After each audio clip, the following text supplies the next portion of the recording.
fantastic. This is GT racing right now. He's got traction, he's got rhythm, both of them! Maloney!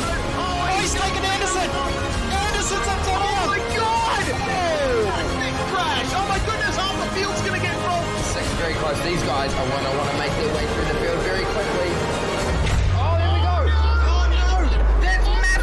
This is it! This is over! I can't believe this! Oh my god! God, what?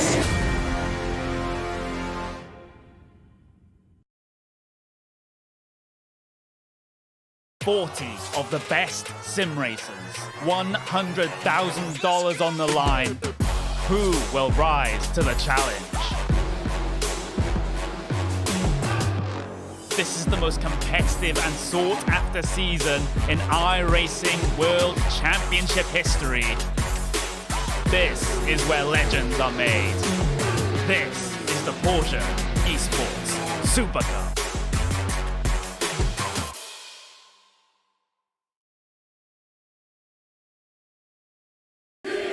Gotta love this time of year. Only one can be champion.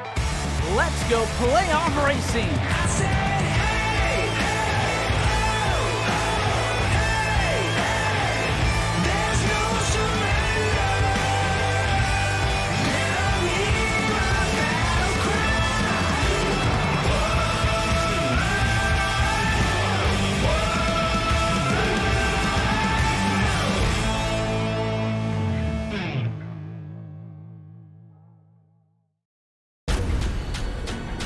This is the original esport racing game. This is iRacing.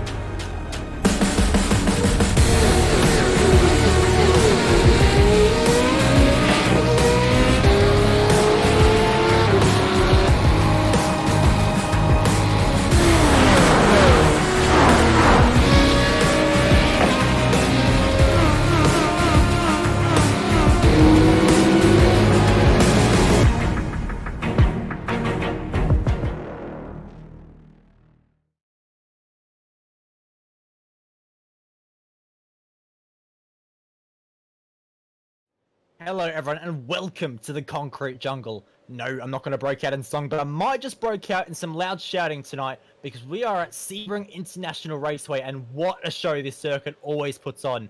We head here for yet another round of the Monday night V8 Supercar Strength of Field where we can expect some very high speed, close quarters racing with even a touch of controversy if this season's current form holds true.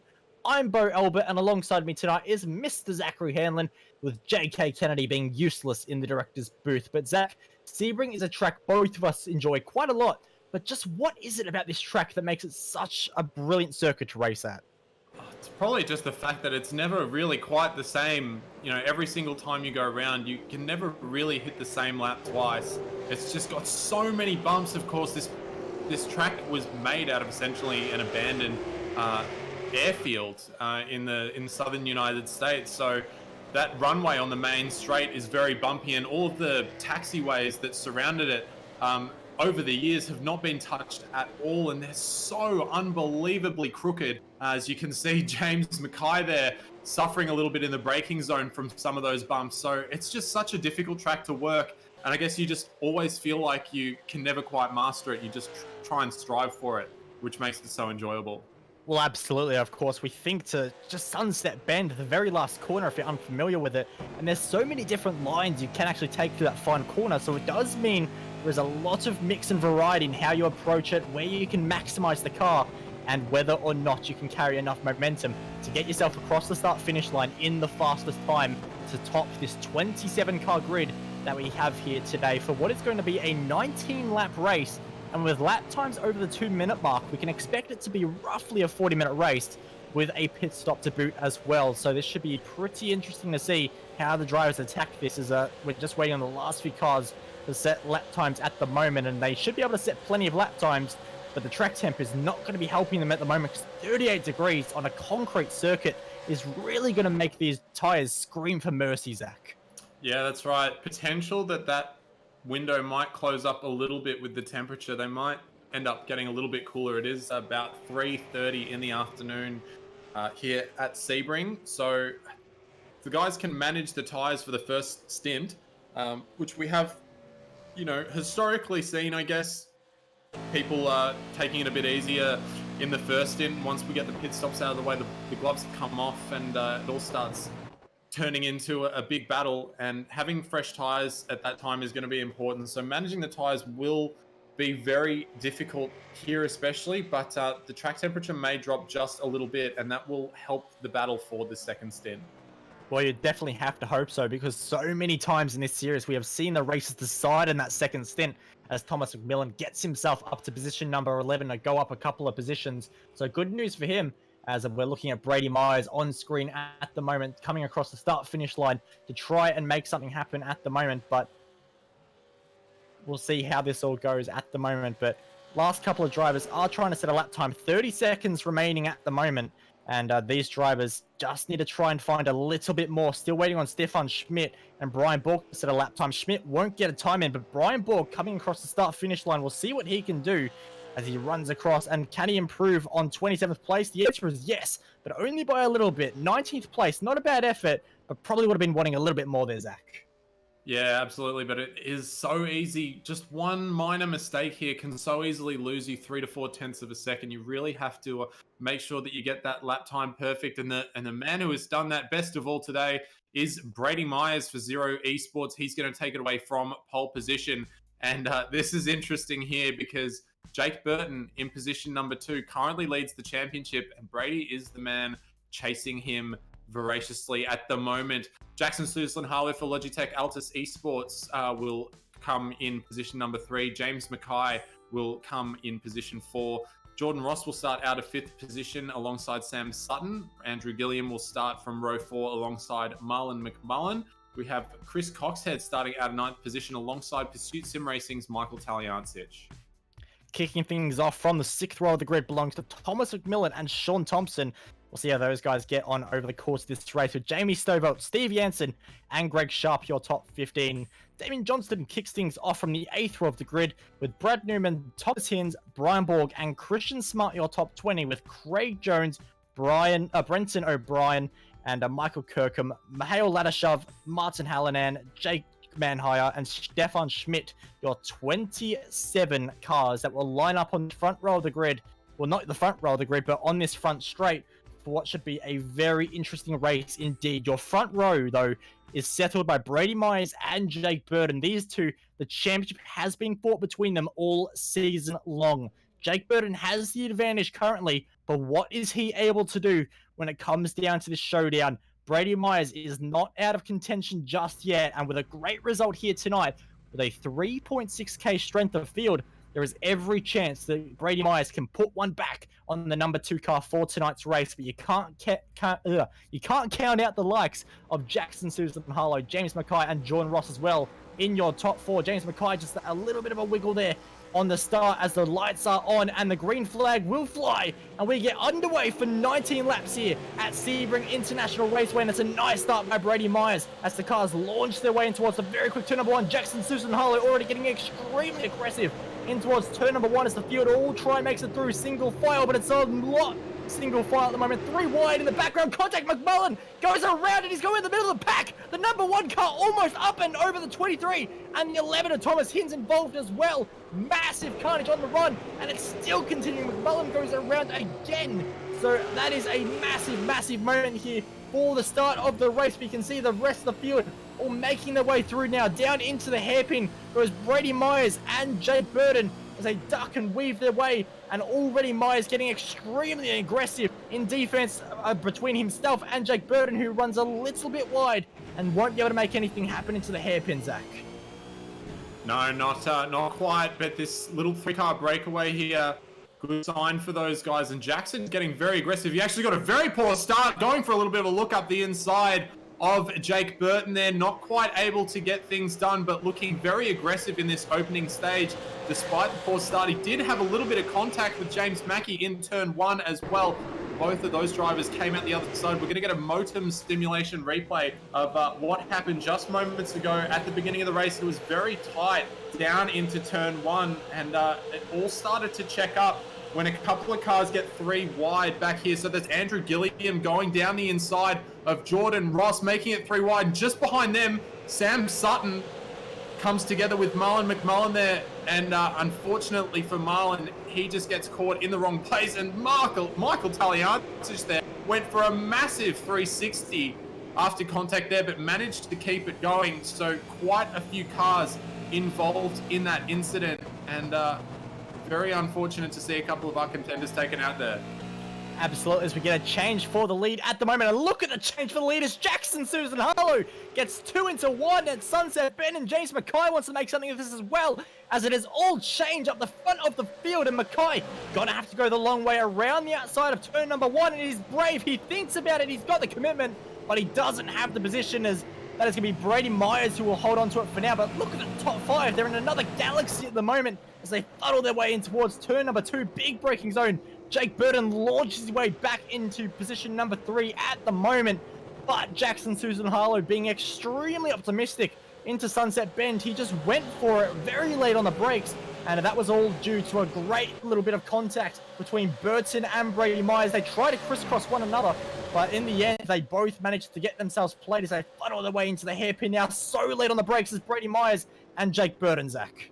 Yeah, beautiful move there from Jackson Susan Harlow. Right place, right time, and the right application. And he just got his way from the bottom of the podium all the way up to the top. And James Mackay, was very good to sneak in there as well. As Brady Myers now under a bit of pressure here from Jake Burton, running a little bit deep there, and now the Zero Esports driver is coming under a big attack here from Jake Burton, and he's going to be able to hold him off at this stage. But that just means that Jackson Susan Harlow now is going to pull out a little bit of a lead, and Andrew Gilliam and the train behind is starting to catch this little group as well. And you can see the train that Andrew's got tucked in. Check out Michael Taliantic, who was punted on lap 1 all the way back there, has actually rejoined and back up to 9th. So great recovery there from Michael. Yeah, this battle up at the front, very interesting. We said that these guys like to take it pretty easy in the first stint. Well, first 2 laps of this race are saying otherwise at the moment. Yeah, and Michael Taliantic, as you were mentioning him, of course, very lucky to get away with that with no damage as well. Of course, we saw him get involved in quite the scuffle on the opening lap. But look at the scuffle we are having at the moment. Jordan Ross getting very aggressive on the back of Andrew Gilliam down the front straight at the moment. And Sam Sutton trying to make something of this as well, as we've got one of the ERT cars in the pits. Brenton O'Brien, who I think got involved in that incident, turn number 1, but up the inside, a massive move there. Contact as well into the door of Andrew Gilliam. Goes the Evolution Racing Team car, and Sam Sutton gonna try and make something of this as well. Down the inside, he will go on the number 9 car. 10 versus 9 apparently, but it's a 6 on the side of Sam Sutton's car at the moment, and it is going to be a 6th place for him as well if he can make the move stick. But at the moment, it's just not forthcoming, as it's side by side, and Gilliam gets the better run. And Chris Coxhead going to make something of this as well, and he is able to follow in the tracks of Andrew Gilliam into the hairpin, and he should be able to get the overlap on Sutton, but Sutton's so late on the brakes, wants to try and fight around the outside, which is so tough to do, but we can see it done, especially coming towards the end of the race, Zach. You can make passes around the outside there if you are late enough on the brakes. Yeah, you absolutely can. And Jake Burton's having a little bit of a dive up into turn number 10. Great move there from Jake Burton. James Mackay going a little bit deep as well, and that's going to allow Jordan Ross to have a little bit of a look around the outside. He might even have it into the double right-hander here, up the inside. Great heads-up driving and a perfectly timed move there for Jordan Ross. He moves himself up into 4th position, and Brady Myers now has a new challenge coming up behind him, and Jordan's looking very good right now. He got hip and shouldered out early in turn 1 on the opening lap of the race, but he's been able to work himself back through that and looking very good at the moment. Mackay starting to find a little bit of resurgence now, and he wants to take it to the leaders, as he's just got his Pursuit Sim Racing teammate Andrew Gilliam tucked in just behind him as well, and he doesn't want to make him susceptible to Sutton behind. This train of cars, about, how many cars have we got in that train? About 10 cars nearly, all the way back to Thomas McMillan there, and you might even say Damien Johnston pretty much at the end of that train. So 2nd all the way through to 12th, pretty tight right now, and one small mistake, as we saw from Sutton just before, can really put you on that outside line, and once you lose 1 position, it's easy to lose quite a handful more if you're on the full line. Yeah, absolutely. And just see how aggressive they are getting in towards turn number 1. And look at the amount the cars just bounce and wobble around as Mackay has a little bit of a look up the inside, not able to do anything with it, as that is quite the optimistic line there by Jordan Ross, using all of the grass and a little bit more. And, well, I'm not sure about the surface changes at Sebring. I know there's concrete and tarmac, but I didn't know grass was a viable surface as well. But Jordan Ross is trying it. And, I mean, in this kind of a strength of field, you do have to try just about everything. But I mean, at the moment, the field just has to try something, because Jackson Susan-Harlow, 1.9 seconds in the clear, and that is quite the margin. But at the start of this lap alone, 0.2 of a second has been clawed back in the favor of Jake Burton at the moment. So Jake not willing to let this one go lying down, and he has broken away from Brady Myers as well. So even though it's looking good for the Altus Esports driver at the moment, I don't think this is said and done just yet. No, it's a long race, and as we said earlier, it's so easy to make a mistake, and a mistake can easily cost you 0.2, 0.3, even half a second if you make a mistake in the wrong place. So a 2-second lead at the moment is a nice little package to have in your assault, but it's not going to win you the race at this stage. You've just got to keep on plugging away and hope that Jake Burton doesn't have the speed that he's been showing at the moment, as that gap has just started to draw in a little bit. Sean Thompson sitting on the back of that battle, but Sutton now rubbing Coxhead as he goes for a little bit of an over-under, coming out of the of the exit of the Le Mans section. Just not quite enough horsepower to get himself passed down the straight. And Michael Taliancic is going to have a look into Sunset Bend down the inside of Sutton there. Little bit of contact, and who's that? The 14 Thomas McMillan might even get 2 done here. Very reminiscent of Jackson Susan-Harlow's move there. Cuts to the pass. It's all gone wrong, and that is a big accident for Michael Taliancic. Oh my goodness. And Sam Sutton, he's come to grief. He's not back out into traffic, Sam. No. Oh dear. And that is another car unnecessarily removed from the race or damaged. Was that Craig Jones in the Mach 1 Esports car?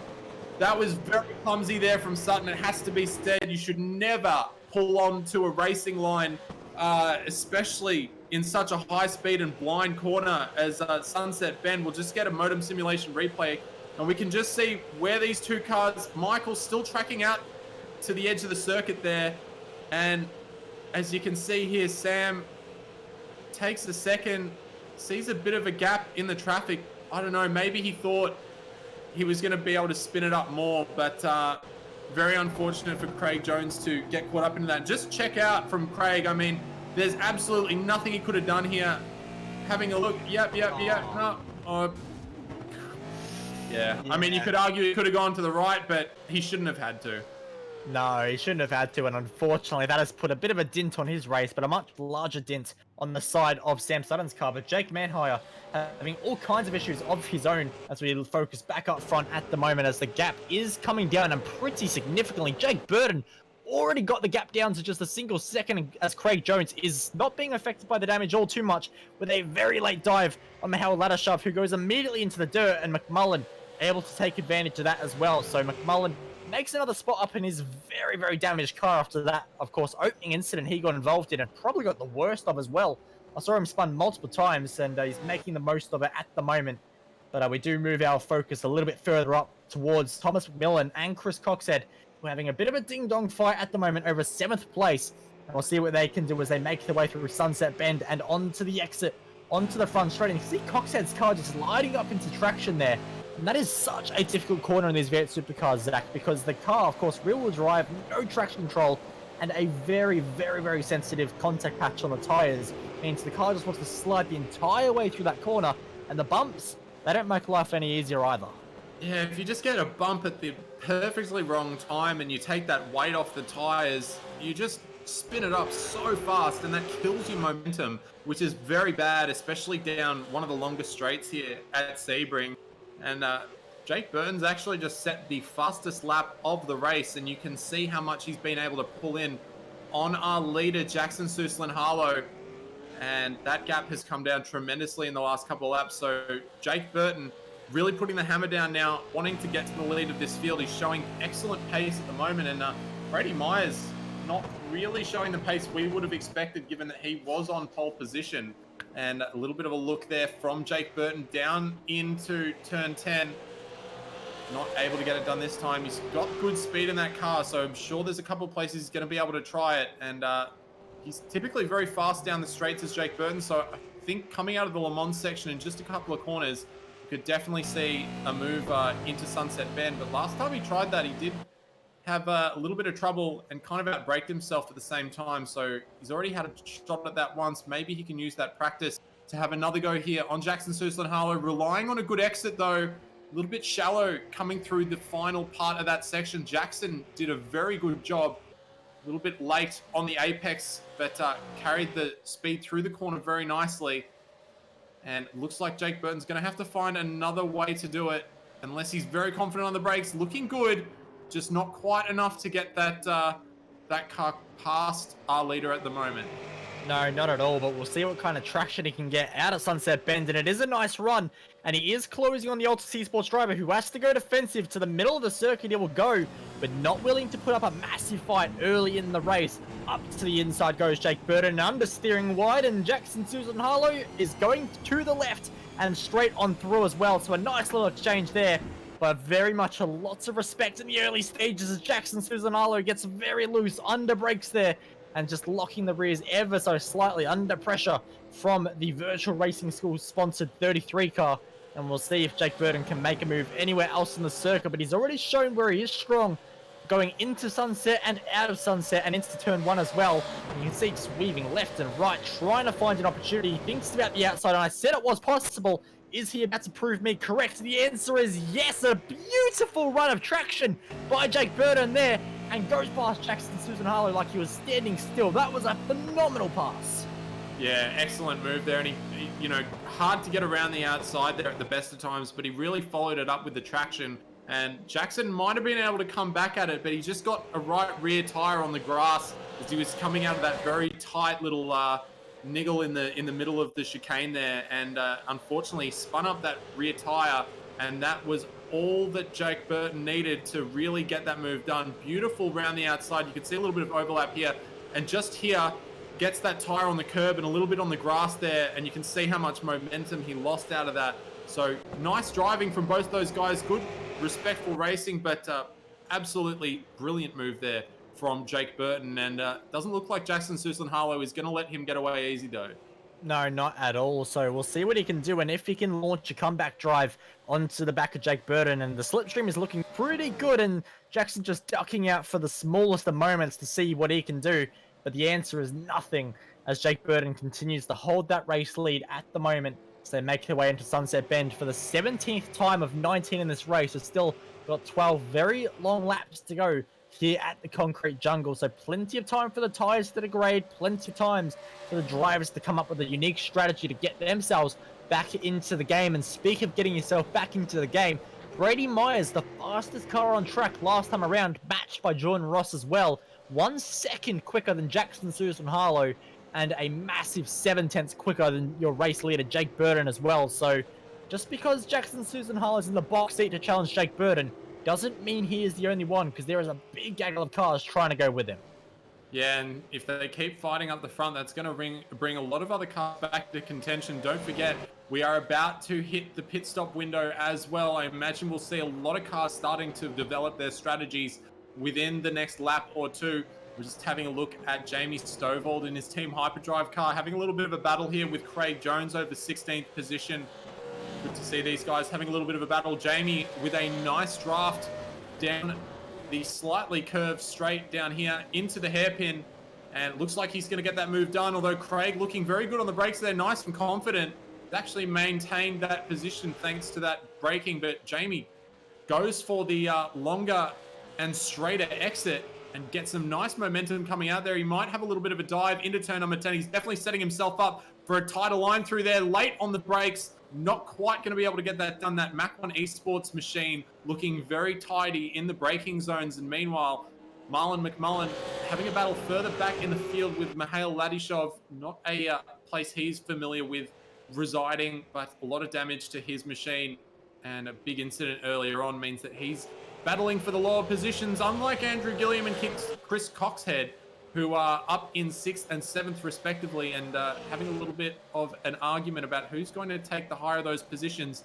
Coxhead looking very good as he comes down into Sunset Bend. Late braking maneuver there from Gilliam as Chris Coxhead pushing Gilliam through the middle of the corner a little bit there. That's going to force Gilliam wide, but might give him a straighter run out of the corner, which will give him more momentum down into turn 1, which means Chris Coxhead might just have to find another way to get by front of his Holden Commodore, though, looking very high, and that often bodes well for good top-end speed here. So he might be able to do something down these long straights, but he's just got to get that setup right. Maybe try following Andrew a little less tightly through the final corner next time. But looking good, starting in 9th position, already moved himself up into 7th and looking for 6th for Chris Coxhead. Yeah, absolutely. So we'll see how this battle does continue over the next few laps. But at the moment, Chris Coxhead is definitely looking pretty strong at the moment against Andrew Gilliam.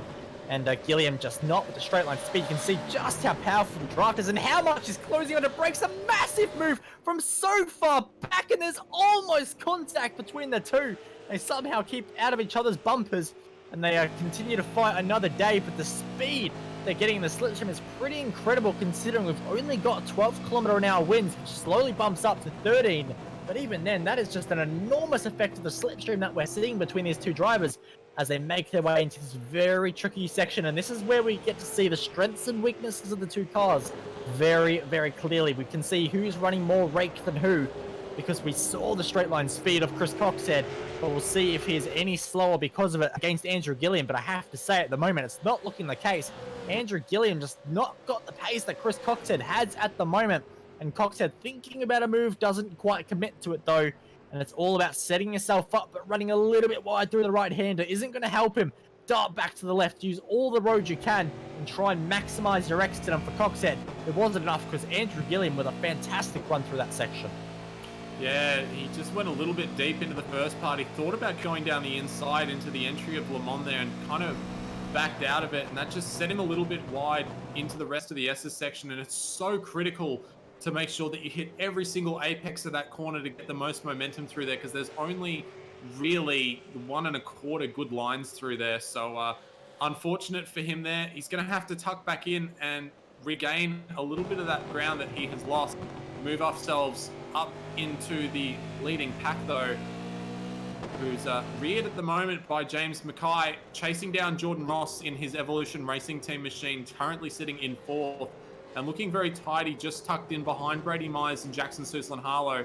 Looks like Jake Burton's worked himself out to a little bit of a lead at the moment. 1 second is the margin at this stage. So Jackson's still just barely holding on to the slipstream at the moment. He's going to have to really push to keep that group in the slipstream. But Jordan Ross still having a lot of pressure coming on here from the Pursuit Sim Racing driver of James Mackay. And it was interesting there seeing Gilliam and Coxhead battling. Coxhead's looking very strong, but not really able to claw in too much on this extra lap. Although, having just said that, he's very good on the brakes, and the brakes seem to be where he is clawing in the most amount of ground. That V8 Sleuth's esports machine, very confident in the braking zones with Chris Coxhead at the wheel. And the car's just looking like it's got a lot more pace in it at the moment. That Pursuit Sim Racing car just sliding around a bit more, just not able to turn as much as Andrew Gilliam would want it. But Brady Myers is now starting to put a couple of moves on Jackson Suslan-Harlow, getting in the mirrors, trying to unwaver the young Logitech G Altus Esports driver, but currently still residing in position 2 for the time being. And when will we start to see the pit stops occur? That is the question on our minds at the moment. I can tell you the answer to that, Zach. There is no pit stops. Really? There is no pit stop. So unfortunately, that is one element gone. But the battle is still going to rage on. Pit stops or no pit stop, because they're side by side, just about down the front straight. And we'll see what Brady Myers can do. The answer is not enough. Looks back to the inside, goes for a late move. But Jackson Suslan-Harlow is none the wiser and is able to defend that in towards turn number 1. Brady Myers looking pretty strong at the moment. Not too strong on the traction front, but we'll see what he can do over the next few corners, because we know there is a big opportunity forthcoming at the hairpin if you are able to make something happen. But look at Thomas McMillan trying to make a move happen at the moment on the back of Chris Coxhead, and that's not the optimal line for him. through the grass he will go, and that will kill any kind of run into this left-hander. So we'll see what he can do, and again, just not able to get any kind of run. But what we might do is get a Motum simulation replay up on screen, because I believe we've had a little bit of an issue for Andrew Gilliam. Why he's lost so many spots, and look at that massive contact there, and that was the reason why he has dropped so many spots, and why McMillan is all of a sudden fighting with Chris Coxhead. I'm dying here, but Chris Coxhead just gets a bumper there into the back of Andrew Gilliam, sends him around, and that was a pretty aggressive move. I'm not quite sure there was a gap there, and that was some pretty tough racing between the two of them. Yeah, I see what he was trying to do there, but it's kind of just not on, you know. Yeah, you got to have a little bit more room in a situation like that, and especially with the Andrew taking such a tight line already. Probably should have tried to do it a little bit later on the apex there, but he'll hopefully think about that next time he goes for that move, which I'm sure he will at another race, because he does enjoy his racing Chris Coxhead, and it's always good to see. Does put on some very good moves a lot of the time. Unfortunately, that is probably one of the sourer ones, but we will move back up to the front of our field, where Jake Burton, as you can see, has managed to just pull away again with a little bit of a squabble here between the next four residing cars, led by Jackson Suslan-Harlow. Brady Myers, though, he's got a good run coming out of the final corner. He's going to have the slipstream down into turn one. Jackson Suslan-Harlow not wanting to give up second position, as we have seen so far. Brady's going to go down the inside. Jackson's going to make it tight. There's going to be a little bit of a rub there on the mid corner, and Jackson's going to have to dab the brakes to make sure that he clears and gets back on the track there. And he will have to defend from Jordan Ross, who's going to try and go down the inside. Not enough room, though. And he's got the added pressure of James Mackay behind, who also wants to get in on the action and wouldn't be opposed to putting a move, as Thomas McMillan still trying to defend here. Or he's actually gotten past Chris Coxhead, but Chris Coxhead late on the apex, straight out. And that is a big move round the outside. And just great on the power there. McMillan's going to have the inside line here if he's confident enough on the brakes. He's going to have to be bold, though. Little bit sketchy. Just manages to pull it up. Chris Coxhead giving him plenty of room, seeing him in the mirrors, and that traction is just going to go the way of McMillan with the preferred line through that first kink as well. He will get the track position and hold the inside line into the next corner. That should be job done for Thomas McMillan. Nice job for him, considering he's started from 11th position. Oh, that's a massive move by Chris Coxhead, trying to get the over-under, not able to do it on this occasion, and tries into Tower Bend as McMillan gets all kinds of out of shape, and that was all too easy for Chris Coxhead, who slides back up the inside, and another position swap between the two. That was a fantastic battle, both just trying to get the one up on each other, and eventually Chris Coxhead was able to get the advantage. So very, very nice job there by Chris to get that position, but Thomas McMillan looking very quick at the moment. So what can he do over the next few corners to try and set up a run back on Chris Coxhead and make that move stick once again? The answer is nothing, because Coxhead with a brilliant run down the back straight, and McMillan gonna have to wait for yet another lap to try and make something happen here in this race. But back up front at the moment, you can see that Jake Burton, like you said, Zach, just doing a very nice job to extend his margin at the moment. It was 1.9 seconds, and it has now ticked over 2.4. So very, very large margin, as Brady Myers now in second place and is pulling away from Jackson Suslan-Harlow. So maybe Jackson not looking after his tyres as well as he would have liked. It's a massive sideways moment for Brady Myers as well. They're all just beginning to struggle with the tyres a little bit, especially the rears, which is surprising because the track temp is coming down ever so slightly.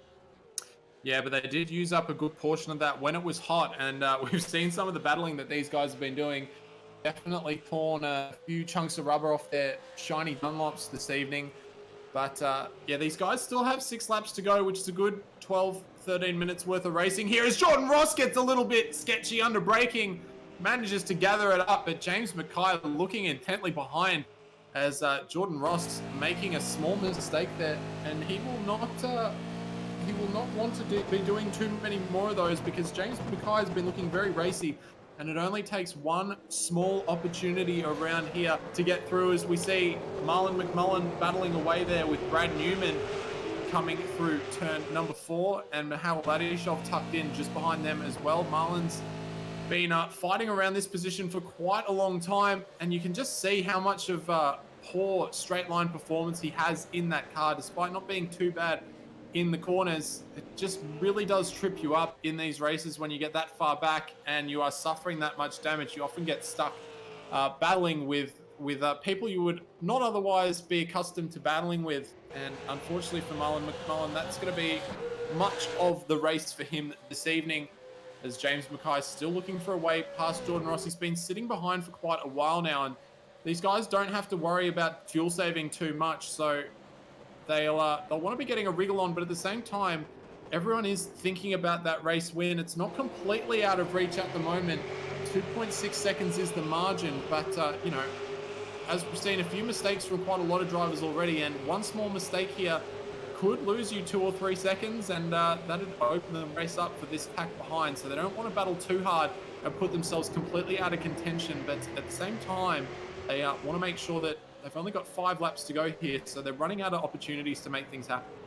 Well, absolutely, but we know how easy it is to get a slowdown penalty or something of that nature, and all of a sudden the race lead that you did have for the likes of Jake Burton or even Brady Myers at the head of this pack at the moment, they can all go south very, very quickly, and Brady Myers knows that all too well. How many times, like think back to when he was at Progression Racing Australia, leading the races, and eventually pop goes the engine, and his race will be over. He's hoping that doesn't happen at the moment. The Zero Esports cars looking a little bit more reliable than the PRA cars were at the time, but still a lot of pressure being applied by Jackson, Susan Harlow. But Jordan Ross and James Mackay definitely still involved in this battle, and very interesting about James Mackay, isn't it? How he's just looks so quick all race long, but he's never really threatened an overtaking move. He's just being content to sit behind, and I wonder if he's saving something for the final few laps. You'd have to think so. And if that time is going to come for James Mackay, it's got to happen soon. 5.5 laps to go. This race is flying by with no pit stops at the moment. So for James Mackay, if he wants to get himself a very nice podium place in this race, the time to start making moves is right about now. As you can see, lots of action happening in the background, and all of a sudden, Mihail Ladashov goes off the road, and that was not ideal for him into the hairpin, and goes for a very nice little drift on the grass, but not the fastest way through the hairpin, Zach. No, I don't know what quite happened there. Maybe just pinched a rear brake in the braking zone. They're very easy to do, and took the scenic way around the hairpin there. Having a look now at Damien Johnston, who's been chased by Steve Jansen. You know, his Gone Rogue Motorsports machine weaving to the inside of the track, trying to get Steve out of that slipstream, and prevailing at the moment in his Gone Rogue Motorsports machine. Looking good for a top 10 here. But just going back to that battle up the front with James Mackay, I feel like possibly he might be waiting to do a little bit of a Rogers here.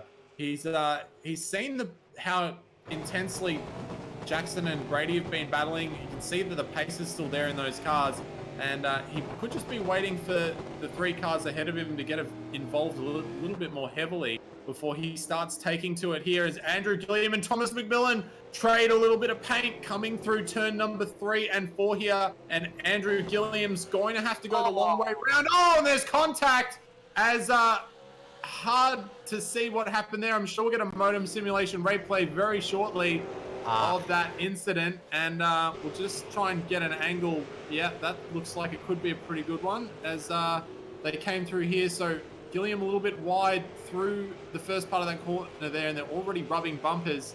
And just as they come out here, yeah, I mean, if I was looking at the, would have moved over, but yeah. I was looking at the incident from a slightly different angle, and it does look like McMillan has moved over ever so slightly on the exit and kind of just pit maneuvered himself on the back of the Pursuit Sim Racing car, and you can just see him moving over ever so slightly, and cops the worst of it. I'm not so sure you can put that one on Andrew Gilliam. I think, unfortunately, McMillan might have just done that one to himself, but at the moment, Andrew Gilliam, because of that, has got himself involved in quite a battle, because Damien Johnston and Steve Jansen have managed to buy into this fight. They could be looking at taking away Andrew Gilliam's 8th place at the moment. Yeah, that'd be nice for them. They've been battling away for just 9th and 10th previously. They've just picked themselves up another position, another one in sight for them.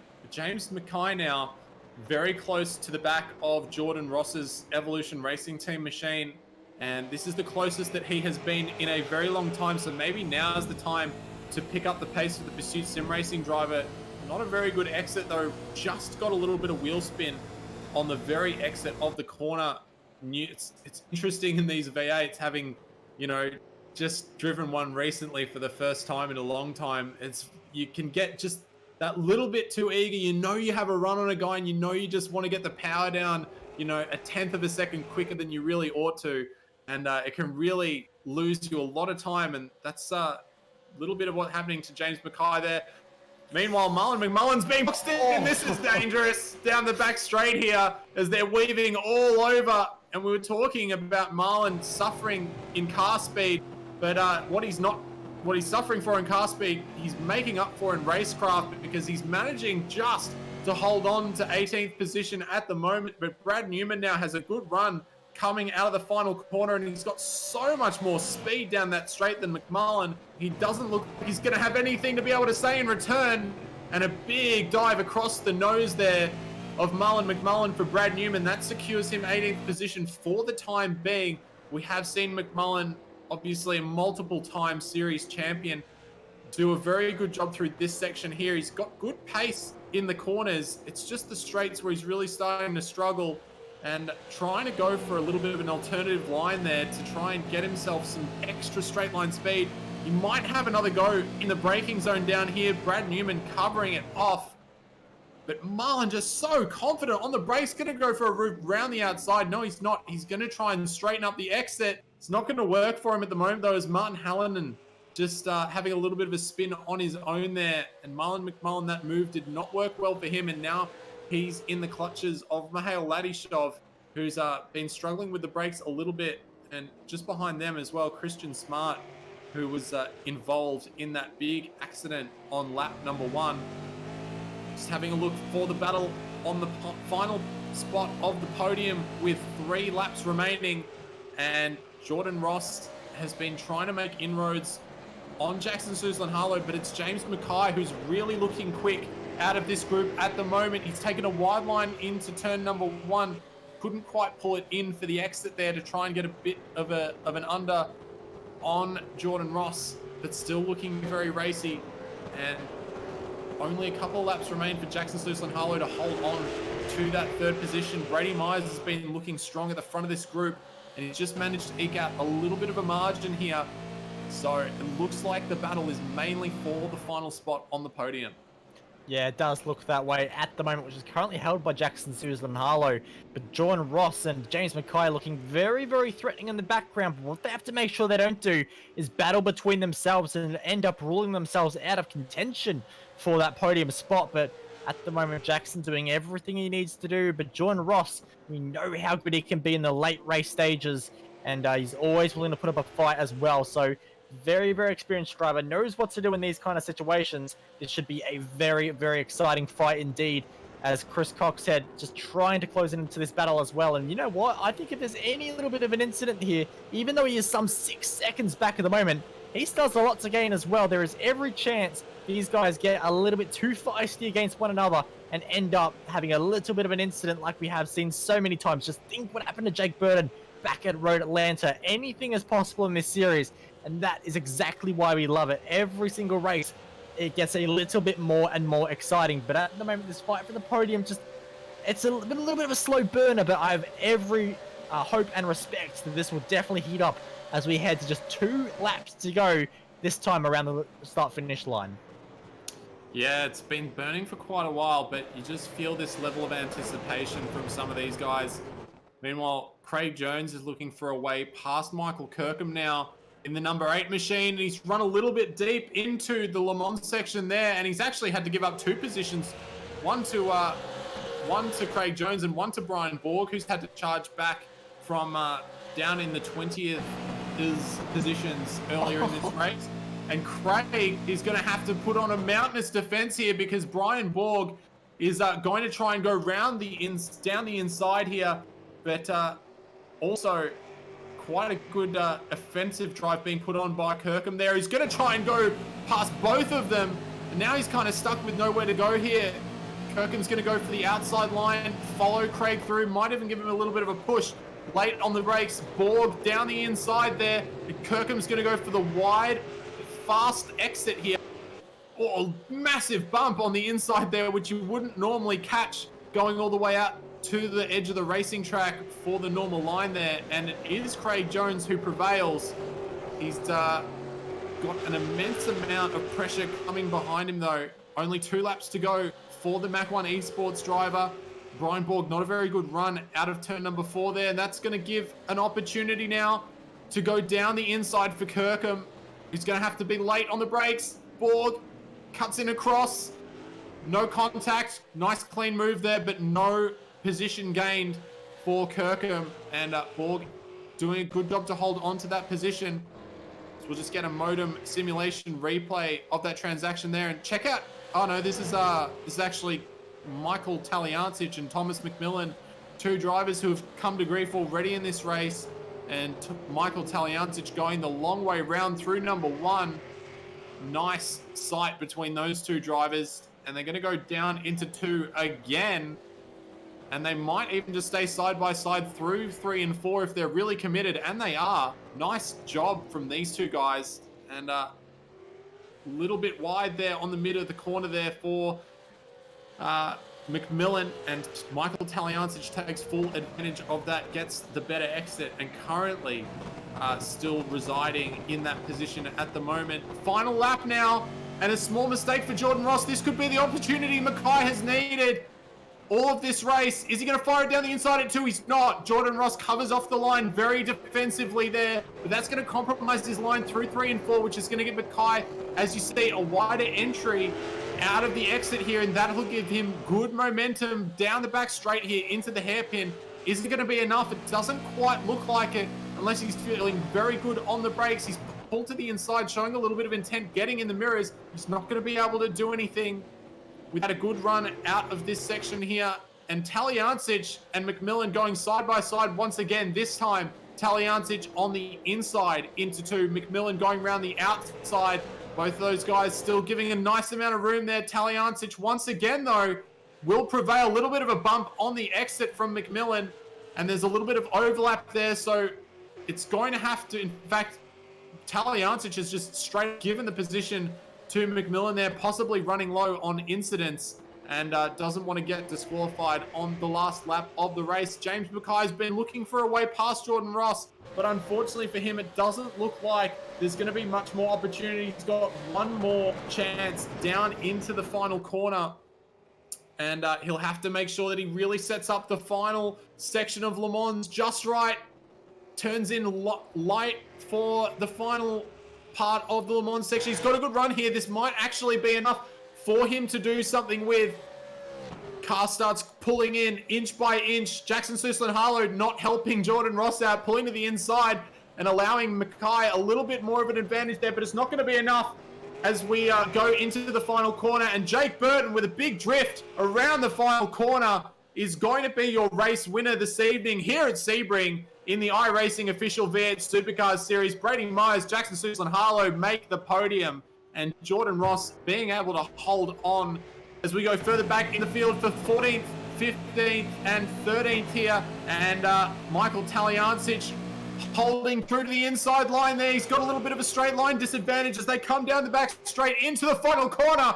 They're going to make it 3 wide, and Borg even looking in the back. He might have something. He's going to go for the ultra wide line and hope they all stack it. Who's going to come through on top? Borg with the powerhouse on the edge. He took too much on the mid corner, and Craig Jones is going to bump McMillan out of the way, and McMillan might even lose it to Borg. It's a drag race, but at the end, it looks like it is going to be Taliancic that heads that pack from the rest of them there, and McMullen finally looking for a move on the last lap on Newman there. Goes down the inside. Newman's going to have superior traction on the outside, but he's lost a lot of grip on the outside line there, sliding it through the final corner, and he is not going to be able to retain that one. Marlon McMullen picks up one final position, which he fought very hard for in those last few laps of that race. Yeah, absolutely. That was a brilliant end to the race there, and Jake Burton doing victory donuts at the moment and celebrations, and I think he has every reason to, because that might just be the result that clinches Jake Burton this championship. A great result for our championship leader and extends his championship margin over Brady Myers for Zero Esports. 1.5 seconds was the gap in the end, but for Brady Myers, 1.5 seconds in the wrong direction. Jackson Susan Harlow brings things home on the podium. A great result for him, but maybe a little bit disappointed after how those opening few laps were panning out, where he had a 2-second lead himself. Jordan Ross and James Mackay with a brilliant fight all race long, bring it home 4th and 5th. Chris Coxhead, Andrew Gilliam, and Damian Johnston, your top 8, with Steve Jansen and Sean Thompson, your top 10, and what was a fantastic fight for the entire top 10. Yeah, then we had Greg Sharp, who was in a little bit of no man's land all by himself there in 11th position. Michael Taliancic getting involved in a great fight at the end of that race with Craig Jones, Thomas McMillan, and Brian Borg, and he headed that little pack there for 12th, 13th, 14th, and 15th, respectively, for those guys. Michael Kirkham put on a little bit of a show at the end of that race, came home in 16th, ahead of Team Hyperdrive's Jamie Stovald. Marlon McMullen had a good battle with Brad Newman and Mihail Ladishov towards the end of the race, coming home in 18th, with Newman in 19th and Ladishov in 20th. Then to field out our 27-car grid this evening, Christian Smart home in 21st, ahead of Martin Hallinan in 22nd, Stefan Schmidt in 23rd, and Jake Manhire rounds out the last of our contenders on the lead lap. Sam Sutton, 14 laps down after a massive shunt earlier in the race, and Brenton O'Brien and Thomas Hinz, unfortunately, the big losers in that incident at the beginning of the race. But it's a little bit of a slow burner this week, but some great racing put on by a lot of our contenders, a lot of side-by-side action, a lot of cars going 2x2 through a lot of those corners. So plenty of action still to be had here in the iRacing V8 Supercars official series. But that's not it for action on the iRacing Esports Network this week, Bo, because there is still plenty to come. Yeah, there certainly is, and what a week we have. And it all starts tomorrow with the Just Send It Championship. And, well, if you haven't seen the Facebook post, you won't know what the combination is, but it is the IndyCar at Spa-Francorchamps. That's going to be a fantastic round, and those cars should be absolutely brilliant. Down the chemistry, under brakes into the comms. We should see some great scraps between the likes of Scott McLaughlin, Dylan O'Keefe, who have become regulars of the series. And they have altered the rules ever so slightly. And I know you might be disappointed about that, but it's actually good news, because what it does mean is we should have more of our quote-unquote superstars entering the race. Shane Van Gisbergen, I know, was looking very interested in making his way onto the grid. And it is the F1 summer break, or what's about to end, but they are still on their summer break technically. So maybe Max Verstappen and even Lando Norris could make an appearance. You never quite know. And on Wednesday night, the Epiroc Sprint Series Australasia kicks off once again. And Zach, I know we're looking forward to that one, but not so much for the track, because it is understeer, and a little bit more understeer. Yeah, I don't know. I'm one of the few people apparently that actually likes Coda. So you do get a lot of understeer in that slow speed section, but there's so much high downforce stuff. Can be difficult to follow, but we did see some good racing in the VRS GT World Championship on Saturday, which I was in, and you know, had a bit of a battle with a couple of guys. So it's a good fun track, and with 50 odd GT cars going for a 45-minute race in the early morning at Coda, it's going to be very enjoyable, and I'll be hoping to hopefully beat Alex Bird so I can claw some of that championship, some of those championship points back. Well, that's the goal, but unfortunately, Alex Bird is just flying at the moment and doing a great job indeed. But on Friday night, we do have the Australian Sim Racing Championship once again, and that is also going to be, I believe that's from Spa as well, and that should be a pretty darn good race as well. That series has put on some cracking performances so far. 150 kilometers around the Belgian countryside should be quite the spectacle indeed. And then, of course, we do return for the Monday night official series, and it is Spa once again. 26 laps, over 50% of a Formula One Grand Prix, and keeping under that incident count might be a little bit tricky for some of the drivers. But on behalf of Mr. JK Kennedy and Mr. Zachary Halen, who have joined me tonight for another great round of the Monday night official series, that is all we have here for SimSpeed TV tonight. But be sure to tune in tomorrow for the Just Send It Championship. It's going to be an absolute cracker. But for now, we'll see you next time.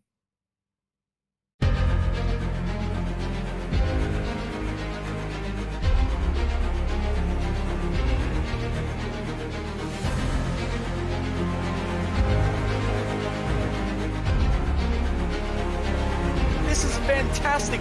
This is GT Racing right now. He's got traction, he's going around the outside of both of them! Maloney! Oh, he's taking Anderson! Anderson's up top! Oh my god! Oh, big crash! Oh my goodness, half the field's gonna get rolled! Second very close. These guys are want to make their way through the field very quickly. This is it! This is over! I can't believe this! Oh my god! God, what?